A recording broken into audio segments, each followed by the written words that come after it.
E aí, pessoal, sejam todos bem-vindos a mais um Quasescast, a mais uma de nossas aulas, né, do nosso curso Quases. E hoje nós vamos entrar na apologética pressuposicionalista propriamente dito, nós vamos fazer um panorama geral. E nas próximas aulas a gente vai especificar em cada um dos autores ou dos estudiosos, dos pensadores que a gente vai ver aqui hoje nessa aula. Então a gente vai ver um pouquinho do desenvolvimento da apologética pressuposicionalista. Então vamos botar aqui o nosso slide, vamos trocar de cena e colocar o nosso slide. Então nós vamos tratar sobre isso, sobre a apologética pressuposicionalista. Nós temos aí estas figuras como figuras centrais, principais da chamada apologética pressuposicionalista. A primeira delas é Abraham Kuyper, segundo é Cornelius Van Til, terceiro Gordon Clark e o quarto é o Francis Schaeffer. Abraham Kuyper ele foi um político jornalista, estadista e teólogo holandês. Ele fundou o Partido Antirrevolucionário lá da Holanda e também ele é o fundador da Universidade Livre de Amsterdã.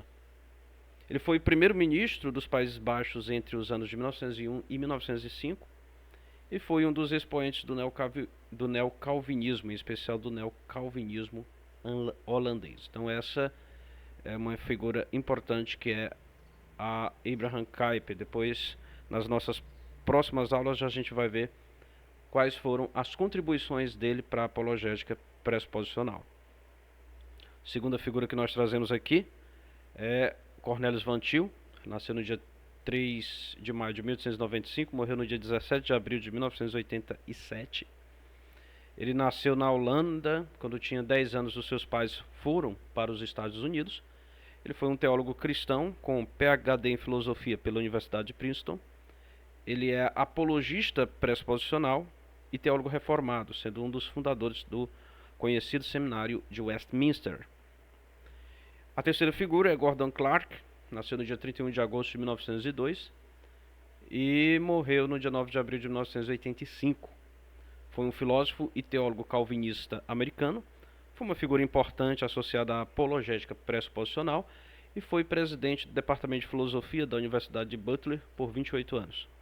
Ele era um especialista em filosofia pré-socrática e antiga e era conhecido por defender a ideia da revelação proposicional contra o empirismo e o racionalismo.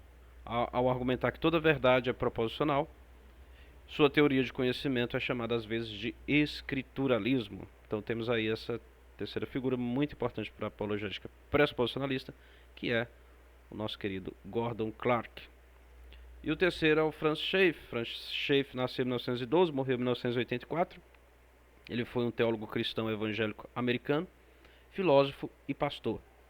Tornou-se famoso por seus escritos e pela criação da comunidade L'Abri, que em francês significa o abrigo, na Suíça, opondo-se ao modernismo teológico, que é o liberalismo, e à chamada neo-ortodoxia. Então ele se opôs tanto ao liberalismo quanto se opôs também à neo-ortodoxia. Schaeffer defendia uma fé baseada na tradição protestante e um enfoque pressuposicional na apologética cristã. Alguns teóricos acreditam as ideias de Schaeffer do departamento das direitas cristãs nos Estados Unidos. Edith Schaeffer, esposa de Francis Schaeffer, veio a tornar-se também ela uma autora com seu próprio mérito. Então, nós vamos resumir um pouquinho daquilo que acreditam os pressuposicionalistas. Para os pressuposicionalistas, todas as pessoas possuem uma cosmovisão, ou seja, todas as pessoas elas possuem uma visão de mundo. Uma vez que nós somos seres pensantes, uma vez que nós somos seres racionais, então nós temos uma interpretação do mundo a respeito do que é o mundo. E essa cosmovisão, às vezes, nós possuímos ela de uma forma consciente, às vezes nós possuímos essa cosmovisão de uma forma inconsciente. No entanto, porque essas cosmovisões elas não são verdadeiras, elas sempre irão ser inconsistentes. Então, os pressuposicionalistas eles irão dizer o seguinte: no mundo existem várias pessoas, as pessoas elas têm as suas próprias visões de mundo. No entanto, só existe uma visão de mundo, que é a visão de mundo verdadeira, é a visão de mundo cristã. Se as outras cosmovisões elas não são verdadeiras, então é de se esperar que elas sejam inconsistentes. Então, o que o cristão ele vai fazer quando ele for debater com um ateu, quando ele for debater com alguém de uma cosmovisão diferente do cristianismo? O dever do cristão, então, vai ser demonstrar como as cosmovisões não cristãs elas são inconsistentes. E como que o cristianismo é consistente. Então, o primeiro passo que o cristão vai fazer, ele vai identificar a cosmovisão daquela pessoa com quem ele está conversando e vai mostrar as contradições internas que essa cosmovisão tem. E a quantas coisas absurdas essa cosmovisão vai nos levar se nós pegarmos os seus pressupostos e levarmos ele até as últimas consequências. E depois de mostrar isso, o quanto que a cosmovisão do oponente ela é inconsistente, o cristão vai mostrar como a cosmovisão cristã ela é consistente. Ela responde às principais perguntas da vida, as questões fundamentais da vida: quem sou eu? Onde estou? Qual é a minha missão aqui nesse mundo? Para onde eu vou? Né? Então, as questões últimas da vida, o cristianismo responde. E o objetivo do cristão é mostrar como ele responde isso de forma mais consistente do que as cosmovisões concorrentes. Como as cosmovisões ímpias elas são irracionais e como o cristianismo é racional. Então, mostrar a irracionalidade das cosmovisões não cristãs e a racionalidade da cosmovisão cristã. Gordon Clark ele vai aprofundar essa ideia, demonstrando que todo o sistema de pensamento está baseado em um axioma. Né? O que é um axioma? Um axioma é uma ideia fundamental, e essa ideia ela não pode ser provada por mais nada além dela mesma. Que por definição, então, ela precisa ser aceita por fé. Então, todas as cosmovisões elas vão ter um pensamento, e aquele pensamento ele é um ponto de partida. E a partir daquele ponto de partida é que se desenvolve todo o resto, toda a estrutura de pensamento dessa cosmovisão. Só que esse ponto de partida, ele não pode ser provado por mais nada além dele mesmo. E como ele não pode ser provado por mais nada além dele mesmo, você tem que aceitá-lo. E aí é por isso que se diz que é preciso ser aceito por fé. Aí ele vai dizer o seguinte: o ateísmo, portanto, está baseado na fé. Se para o ateísmo a fé é irracional, então o ateísmo se autodestrói, pois está baseado em algo irracional. Se ele está baseado em algo irracional, ele mesmo é irracional.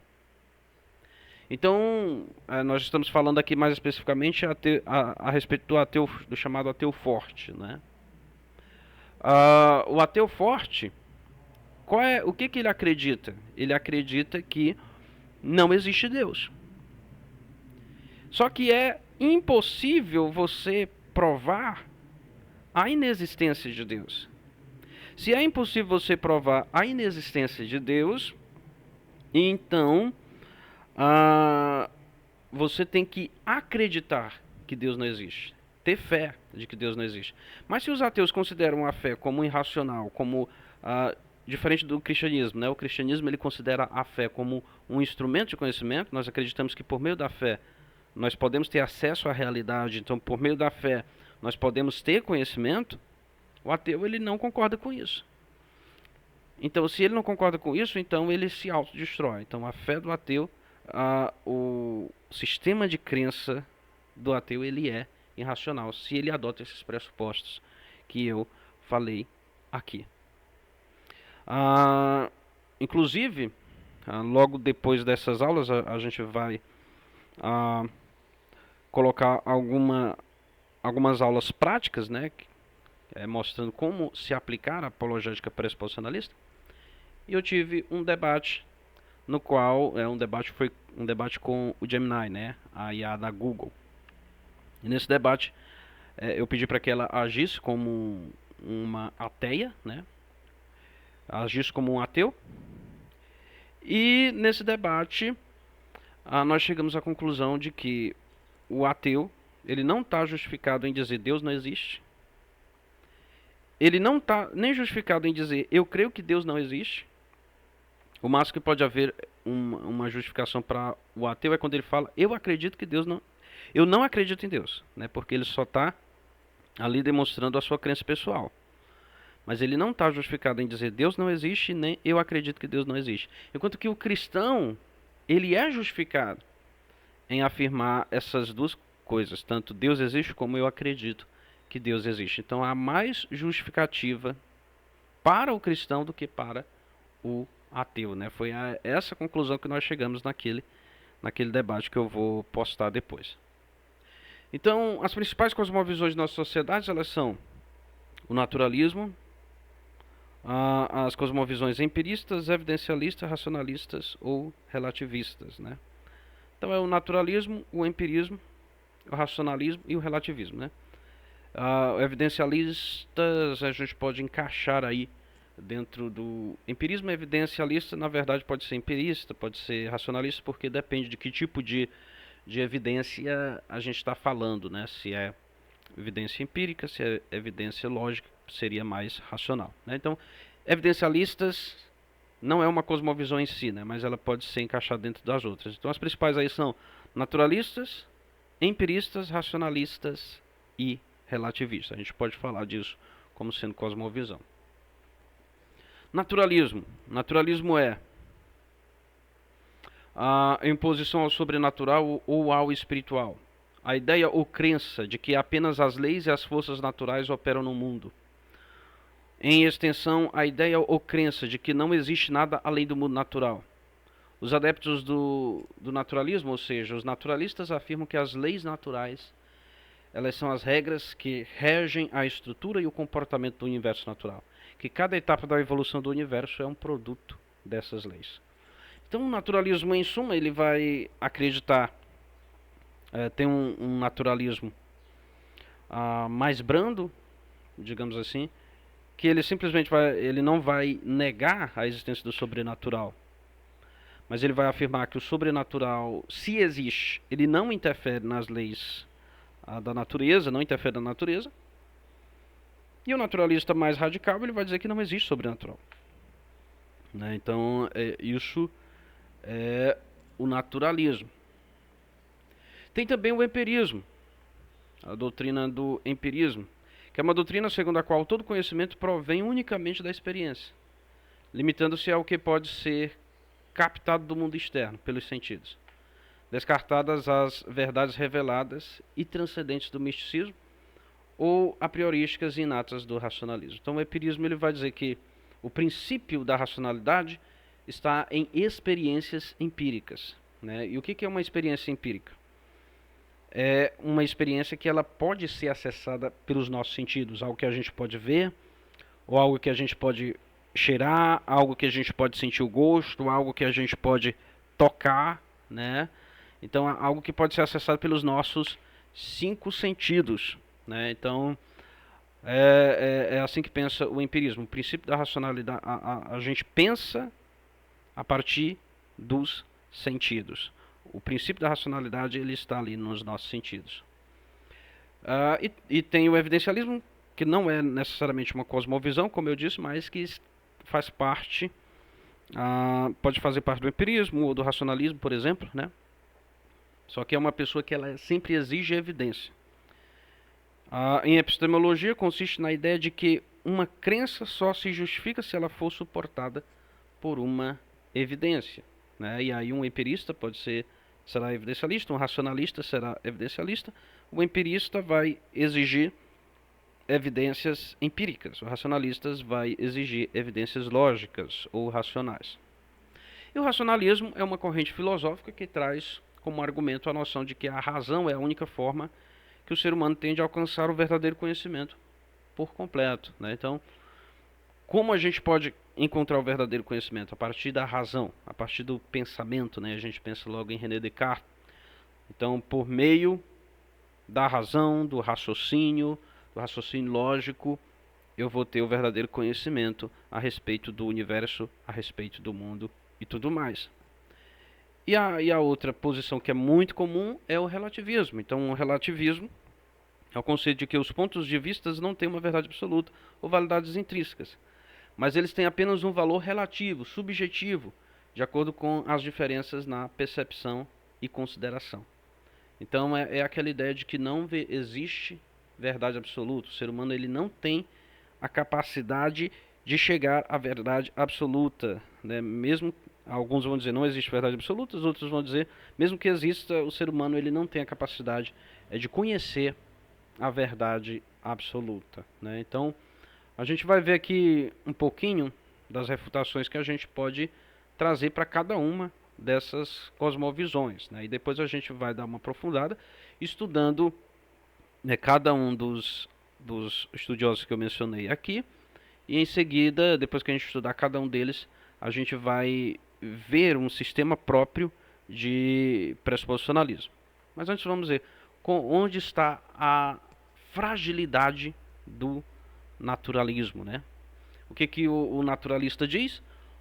O naturalista ele diz que tudo o que existe é aquilo que é natural, ou que pelo menos o sobrenatural, se existir, ele não interfere na natureza. E esse vai ser o axioma do pensamento naturalista, né? O axioma principal, que abrange os dois tipos. O sobrenatural não interfere na natureza, ou no natural, né? Porque o que acredita que o sobrenatural não existe, logo não interfere, né? E o outro diz exatamente isso, que o sobrenatural ele não interfere na natureza. Mas a pergunta que a gente tem que fazer é o seguinte: o que prova isso, né? Como se pode provar que o sobrenatural ele não interfere no mundo natural? E a resposta é que não tem como provar isso. Nós caímos naquele problema da indução do David Hume, né? Porque ele pode falar assim, não se tem nenhuma evidência de que algo sobrenatural interferiu na natureza. Mas o problema da indução, o problema é a falta de evidência não é evidência de falta, né? Então, aquela velha ideia dos cisnes, né? Se você vê só cisnes brancos, você não pode, só porque tudo que você viu na vida foram só cisnes brancos, dizer que tudo que existe são cisnes brancos. Mas se algum dia você vê um cisne preto, você já pode então dizer que não existe somente cisnes brancos. Então, a falta de evidência, ela não é evidência de falta. Porque não é porque você viu só cisnes brancos que significa que tudo o que existe é aquilo. Porque em algum lugar que você não teve acesso, pode existir o cisne branco, né? Então você pode, o máximo que você vai poder dizer é, eu nunca vi um cisne preto. Mas você não pode dizer, só existem cisnes brancos. Agora, se em algum momento da sua vida você vir um cisne preto, aí você já pode dizer, não existe somente cisnes brancos, mas existe também cisnes pretos. Então, o naturalismo ele vai cair exatamente nesse ponto. Porque o máximo que um naturalista pode argumentar para dizer que não existe o sobrenatural é dizer que nunca foi notificado, nunca viu, nunca foi registrado na história humana a ação sobrenatural, né? Ele pode afirmar isso, embora nós acreditemos que sim, mas vamos conceder isso, né? Ele pode afirmar isso, mas nem isso justifica ele dizer que o naturalismo, que não existe sobrenatural. Então ele tem que acreditar nisso. Ele tem que aceitar essa ideia como pressuposto para desenvolver a sua cosmovisão. Então a base é uma base de fé. Por quê? Porque o naturalismo ele não pode ser provado, ele pode apenas ser pressuposto. E a gente depois vai ver isso com mais clareza, a gente vai aprofundar melhor esses argumentos, mas é só para você ter uma ideia de como contra-argumentar contra essas cosmovisões, né? Vão vir outros argumentos, depois os naturalistas eles trazem outros argumentos, mas a gente continua nessa linha e a gente vê que ele não consegue, o naturalismo ele não consegue ser provado, ele só consegue ser pressuposto. O empirismo, né, a ideia de que o princípio da racionalidade são ideias empíricas. Mas o problema é que esse é o pensamento central do empirismo. E a pergunta é, esse pensamento é o ponto de partida do empirismo, né? Tudo que existe são tudo que o princípio de toda a racionalidade ele é empírico, né? Mas e esse pensamento? Ele pode ser acessado pelos sentidos. Essa proposição, ela pode ser provada empiricamente? Se tudo para ser racional tem que poder ser provado empiricamente, essa proposição que você está afirmando, ela pode ser provada empiricamente? Se ela não pode ser provada empiricamente, então ela se autodestrói. Você não pode pegar essa proposição, colocar em um laboratório e provar ela com os seus sentidos, com sua audição, com a sua visão. Não tem como. Então é autorrefutante. O empirismo ele é autorrefutante. O evidencialismo, então, ele vai fazer parte disso, ou do racionalismo ou do empirismo, né? Tem evidências empíricas e tem evidências evidências racionais. Então, quando você destrói uma evidência, quando você mostra que o empirismo ele está errado em seu princípio, você automaticamente destrói o tipo de evidencialismo empírico. Quando você mostra que o racionalismo ele está errado em seu princípio, você também naturalmente destrói o evidencialismo racionalista. Mas o próprio evidencialismo ele também tem suas fragilidades, né? Porque eu só acredito daquilo que eu tenho evidências. Mas que evidências você tem que as evidências manifestam o mundo como de fato ele é, né? E vai para aquela velha ideia, né? Parece uma pergunta boba, mas é algo bem discutido dentro da filosofia, né? Que é aquela que leva àquela ideia: será que nós vivemos no mundo real ou será que nós estamos em um mundo que é uma simulação, por exemplo, né? Então, se nós vivemos em uma simulação, então em filosofia isso não pode ser refutado. A ideia da simulação ela não pode ser refutada. Porque se nós vivemos em uma simulação, qualquer evidência que você traga de que nós estamos em uma simulação, ela pode ter sido criada pela simulação, né? Então não tem como refutar a ideia da simulação. Então é nesse ponto que o evidencialismo ele também cai, né? Porque que evidência você tem? Que a evidência que você quer, ela apresenta a realidade como de fato ela é. Que evidência que você tem? Que as evidências elas provam a realidade. Então, se você só acredita em algo com evidência, é autocontradistório. Porque você não tem evidência de que as evidências elas nos apresentam a realidade como de fato ela é. Isso também a gente vai aprofundar mais depois, né? À primeira vista parece algo realmente bobo, mas é uma questão filosófica profunda aí. E o racionalismo, né? O racionalismo vai dizer que só acredita naquilo que pode ser comprovado racionalmente por meio do uso da lógica e tudo mais. Mas a pergunta é possível provar o racionalismo sem usar o racionalismo? Se é possível provar o racionalismo sem usar o racionalismo, então logo o racionalismo é destruído. Porque, por exemplo, se você pega, que é uma briga, né, na história da filosofia entre racionalistas e empiristas, né? Os empiristas dizem que o princípio da racionalidade é o empirismo, são provas empíricas, são os sentidos, e os racionalistas dizem que o princípio da racionalidade é a própria razão, né? Mas se você prova o racionalismo com evidências empíricas, então o racionalismo se autodestrói. Ele já demonstra que o princípio da racionalidade é o empirismo e não o racionalismo. E se você prova o racionalismo com provas racionais, então isso não te dá a verdade, porque é como se alguém tivesse cometido um crime e essa pessoa é levada ao tribunal, e aquela pessoa é chamada para ser uma testemunha a favor de si mesma.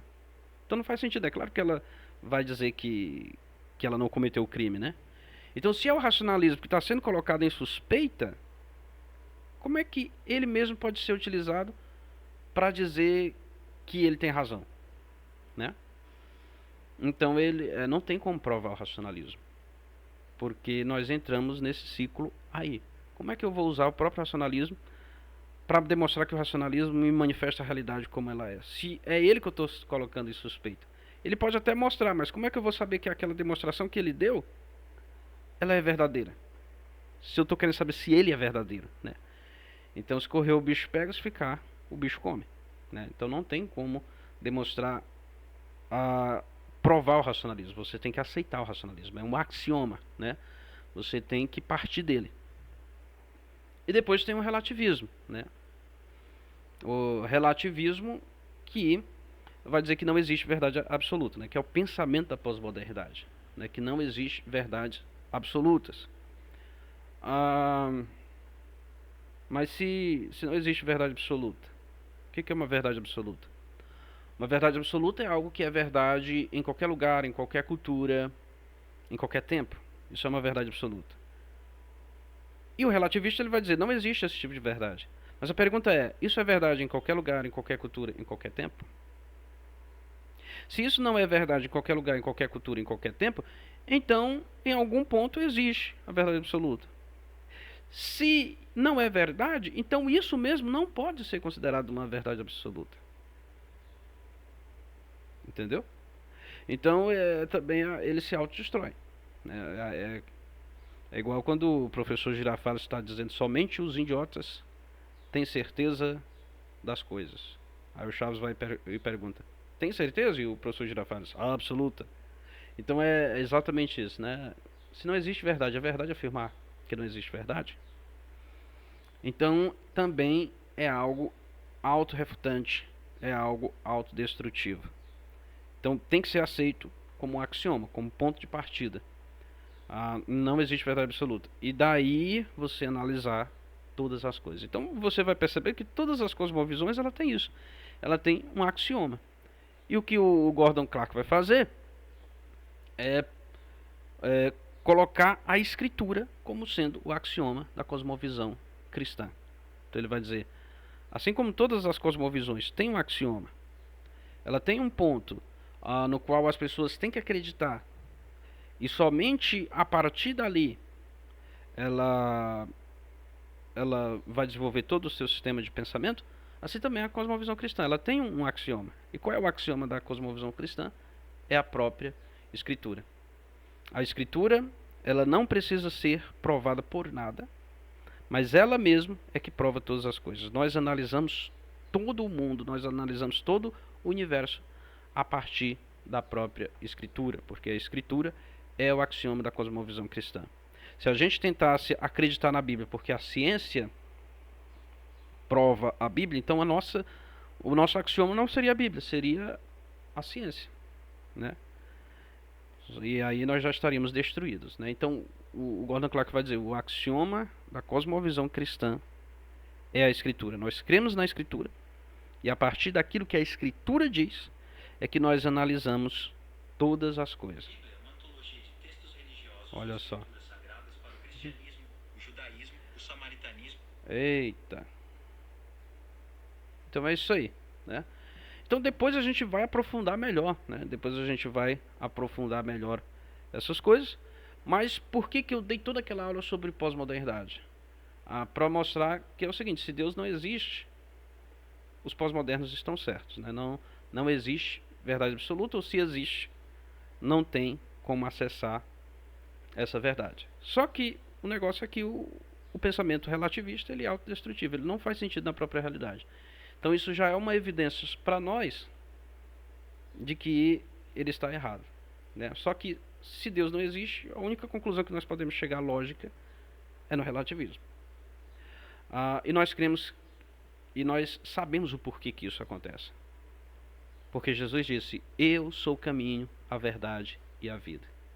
Se o homem pega, se a verdade está aqui, o homem pega e diz assim, não, eu não vou aceitar ela, e ele vai procurar em outro lugar, ele não vai encontrar. Então por que que usando o seu racionalismo, o seu empirismo e todas as ideias modernistas ou provenientes do modernismo, os homens não conseguem chegar à verdade? Porque a verdade já foi revelada. E eles ignoram esta verdade. Qual é o dever do apologeta, do cristão? É demonstrar como as cosmovisões contrárias, elas são autodestrutivas, elas são incoerentes, e como o cristianismo, ele é coerente. Então, o que o apologeta pressuposicionalista faz não é tentar provar a existência de Deus, mas o que o apologeta pressuposicionalista faz é tentar mostrar como a cosmovisão cristã ela é mais consistente do que as outras cosmovisões. Primeiro demonstrando a inconsistência das cosmovisões concorrentes, depois demonstrando a consistência do cristianismo. É somente isso que o apologeta cristão pressuposicionalista ele vai fazer, né? Então depois a gente vai estudar mais um pouquinho sobre Abraham Kuyper na próxima aula. Depois disso a gente estuda sobre Cornelius Van Til, depois Gordon Clark e por último Francis Schaeffer. Depois a gente vai montar o nosso próprio sistema de apologética pressuposicionalista. Então, obrigado por assistir essa aula, que Deus abençoe você. Vamos fazer uma oração. Senhor Deus, nesse momento eu te peço que o Senhor esteja abençoando esses nossos irmãos que ouviram esta aula e que o Senhor possa fazer com que aquilo que eles aprenderam sirvam para o crescimento do teu reino. É em nome do teu amado Filho Jesus Cristo que a ti nós oramos. Amém. Amém e até a próxima.